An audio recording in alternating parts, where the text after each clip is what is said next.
December the 15th, 2025.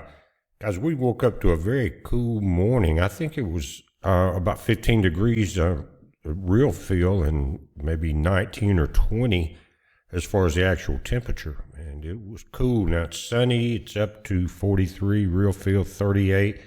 It's not that windy, so not a cloud in the sky, so it's tolerable now. But it was cold. I hope you guys left some water running and filled your tubs up and stuff like that if you're in the deep south. And again, this seems to be more like January, February weather, but it is what it is. A couple of days ago, I talked about, and I did a little scenario, I think it was from Princeton University, of what a nuclear war would look like. And we've got, Trump has Kushner and I think Witkoff, kind of bouncing around between Ukraine and the different states, Germany, France, things like that, trying to bring about a peace agreement between Russia and Ukraine. And that's a story in itself.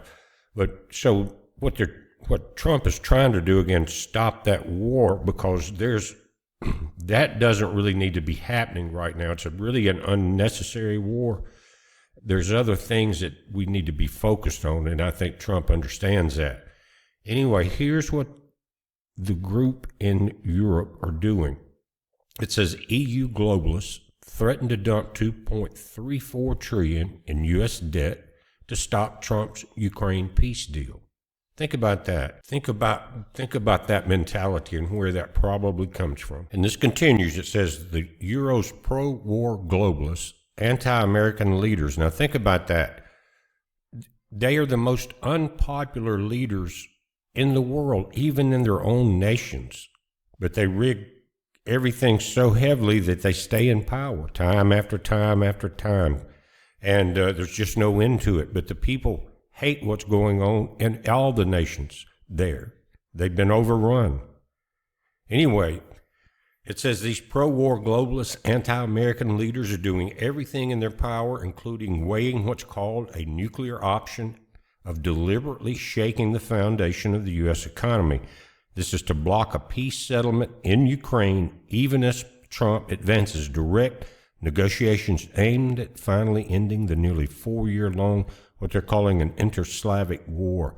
And again, he's got Kushner and Witkoff, I think, traveling together.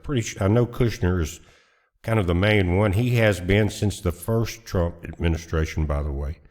And I think it's Witkoff. It's one of the cabinet members.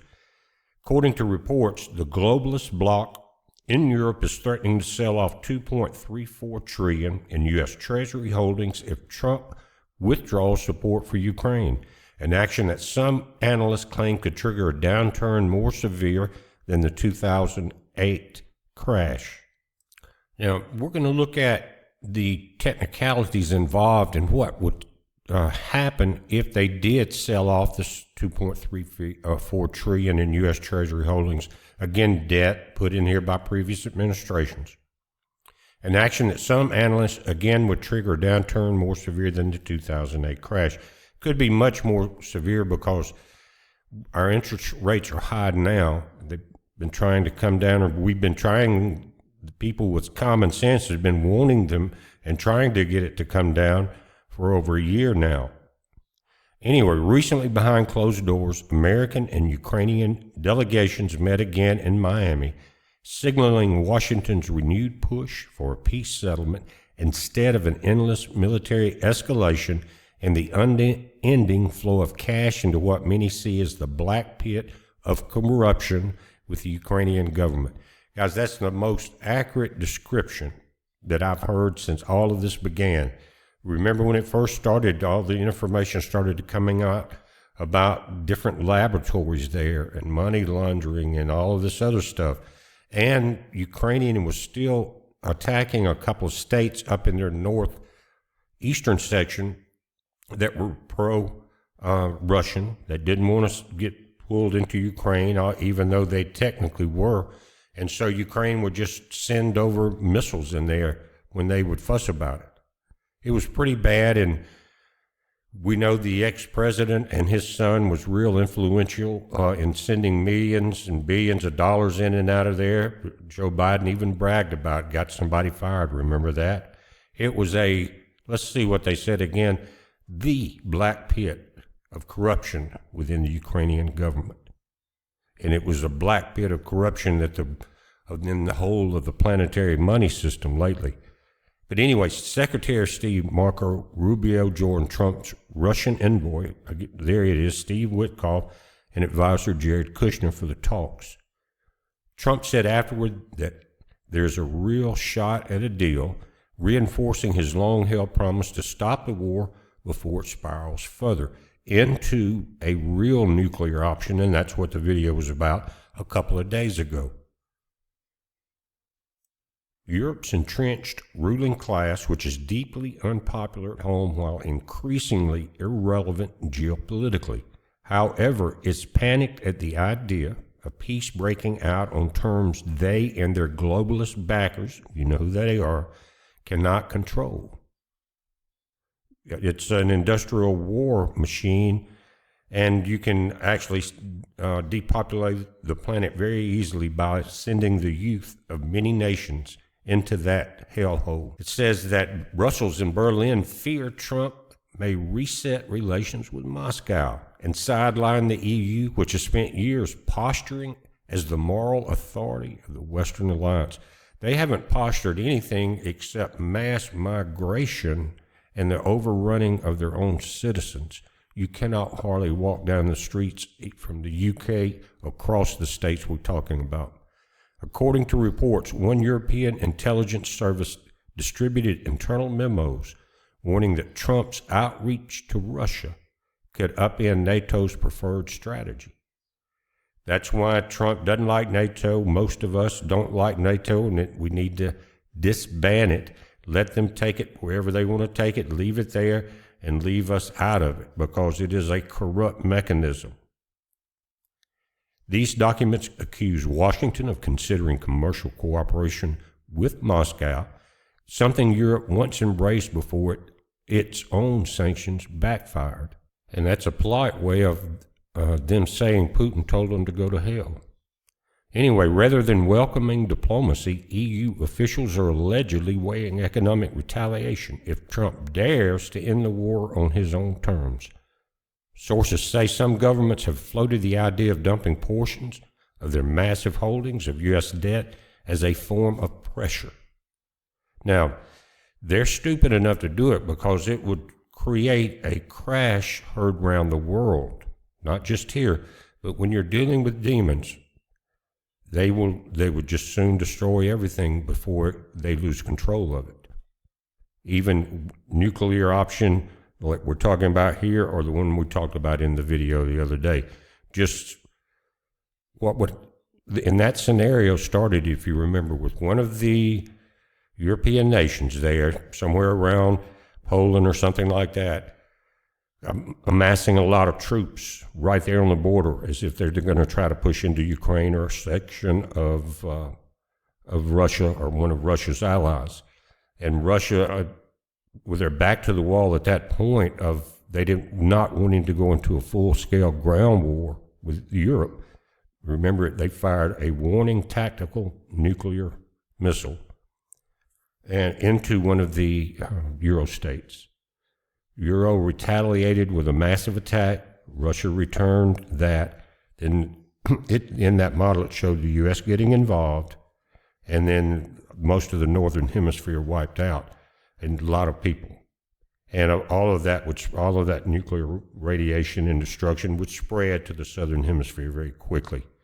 But one way or the other, they want to do it. And what could happen, and we're going to read about that, if they sell out these holdings from the U.S., and it's really, again, debt holdings, then they could start such an economic collapse that it would lead to a military reaction before said and done. And this is how that could happen. It said such a move would be a dramatic escalation, essentially an attempt to destabilize the American economy to keep the Ukraine conflict alive.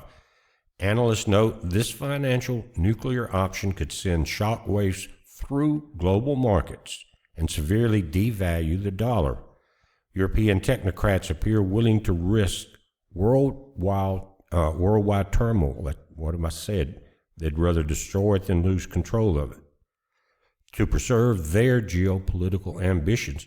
And really, guys, their ambitions, the way that they do things and the way they control their citizens and punish their citizens only for even speaking up against it, then they are the Hitlers of modern Europe.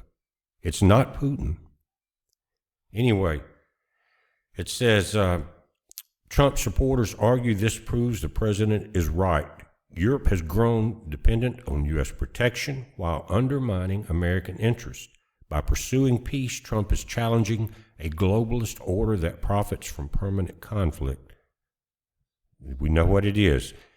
EU officials fear losing both influence and leverage should peace be restored under Trump's leadership. As midterm elections approach in the U.S., that's what we got coming up, Brussels hopes its threats will intimidate Washington into maintaining the status quo. Now, back off and let's lose a couple more generations of our youth, destroy Ukraine, and keep pumping billions out of the companies that manufacture this destruction. You know who they are. Now, dumping the U.S. treasuries, how would that affect us? European nations, if they dump the treasuries, it would flood the market with bonds, causing their prices to fall and U.S. interest rates yield to surge. Guys, again, you flood the market with anything, vehicles, certain foods, whatever it is, prices go down. It's plentiful. It would make mortgages, car loans, and government borrowing much more expensive. This massive sell-off would weaken the U.S. dollar, raise import costs, potentially trigger a financial crisis, disrupt global liquidity, and severely impact U.S. consumers, you and I, and the federal budget, creating economic instability far beyond just the U.S. That's what I'm saying. It's like pushing the button. Anyway, it would cause higher U.S. interest rates, more bonds available for sale, means the U.S. government must offer higher interest rates or yields to attract buyers, pushing up borrowing costs across the board. How did we get in this mess? Anyway, weaker U.S. dollars, it would reduce the demand for dollar-denominated assets like treasuries, and they would decrease the dollar's value, making U.S. imports pricier and fueling inflation.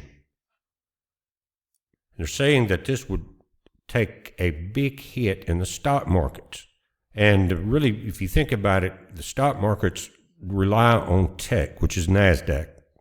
And a lot of tech these days is not something you can hold in your hand and own. It's AI or Bitcoin, something like that, or like silver paper or gold paper, things that you don't own. If you can't hold it, you don't own it. And so that is a lot of only reason that the U.S. markets are up and haven't collapsed in many ways. Gold, silver's up, and oil's going to stabilize, things like that. But a lot of the money in the stock markets, and that's kind of what people look at more than anything else, is the top numbers, not really thinking it all the way through. That when it comes down to you got what you got, that you can control, then, and that's all there is, the stock market will go away immediately because it's propped up falsely, just like greenbacks. But there's, again, it said the bond markets crash that will spill over, causing significant drop in the stock markets and increasing overall financial system risk. Guys, that's not just the U.S., because much of the world market depends on, and they watch the U.S. market. And it's a lot of trade in the markets is international trade back and forth. So it's going to raise the U.S. tax burden. Higher rates mean the the U.S. pays significantly more interest to service its already massive national debt. The higher consumer costs would be rates on mortgages, auto loans, and credit cards, and the rates would rise, directly impacting American households. And it's already in critical stages, guys, because right now there's more repos on homes and cars than in history of anything. Global financial instability. It says a coordinated European dump, especially if large, over $2 trillion, could trigger a severe credit crisis, potentially worse than 2008. It would freeze global liquidity. Reduced U.S. global standing. It would signal a loss of confidence in U.S. economic and political stability, undermining the dollar's reserve currency status. But again, maybe they do realize that, again, they would rather burn the house down. But that when you take down the U.S. economic situation, it will affect everyone's standing. So it's not going to just undermine the dollar's reserve currency status. It's going to be everybody's currency status. So we'll all basically be in the same boat. And if you think about it, the leaders in Europe right now, there are a lot like he wasn't our even elected president, we know that. But anyway, whatever he was, their IQ levels are very, very low. But because they have grouped themselves with the right people around them, kind of like in Chicago or Minneapolis, right group, you know what I'm talking about, they can control all the tentacles of that octopus, regardless of who votes, if they allow them to vote. And some of those tentacles include controlling the vote and the voting machines. Said this action would be a major geopolitical move, like in retaliation for severe U.S. policy, like forcing Ukraine into unfavorable peace terms. That's it. Saving lives is not unfavorable. Russia's not going to give up any territory they've taken. They already said that's not going to happen. Ukraine said they're not going to deal with that. They're not going to allow that. Really, each day as this goes on, Russia's taking mile after mile, and you're seeing night after night of Kiev and places like that with no power. Everything they've got is coming out of Europe and NATO, which the U.S. needs to stop putting money into NATO now. I think this is going to be an end to it because NATO is tied into each of the European nations, right? So if they bring the heat down on the U.S., that's going to break ties with Trump very quickly. They're saying, however, it's a mutual destruction scenario. Europe would also take massive losses as the value of their own treasury holdings plummeted, making it a drastic last resort measure. But they would do that. What would the governor and mayor of L.A. do? Go on vacation while the city burns? No, they wouldn't do that, would they? Anyway, guys, this is what we're looking at right now. They know that, again, you got Rubio, you got Witkoff, and Kushner very close at this point. That's why this information is coming out now. They're very close to making a deal. And the reason that Kushner and his group are flying back and forth between Miami, which they had meetings with some of the Ukrainian and Euro officials, a mutual meeting, and then they're flying to Russia, Ukraine, and again to, I think, Germany, France, and to the leaders of all these nations in Europe. And I don't know they're not telling us what they're talking about really, or what kind of dealings and threats and strong-arming is going on in the back room. We don't know that. But they're talking like we're very close. But they're not going to let go. They realize they have a puppet that they control on Russia's border. He doesn't control much really anymore, but they know that this is their last straw. So would a world economic collapse create a war? Many wars have been started over oil. Things like that, guys. Many things have been gold, oil. and has been going on for thousands and thousands of years. But so they're pushing from two different directions now onto global conflict. But guys, I just wanted to let you know what I saw here, because we are getting into desperate times. You're seeing the conflict with people getting shot, mass killings all over the U.S. and in Europe, in Australia, Germany, everywhere. They know that they have but a short time. But guys, I'm working on a series that doesn't go directly in with this, but I think it goes back in history. But it has the same beginnings and the same groups influence it. Anyway, I'll let you know more about that pretty soon. It's kind of technical and gives you a headache, but it's very interesting. So watch for that soon. Again, it's a heads up. Be safe.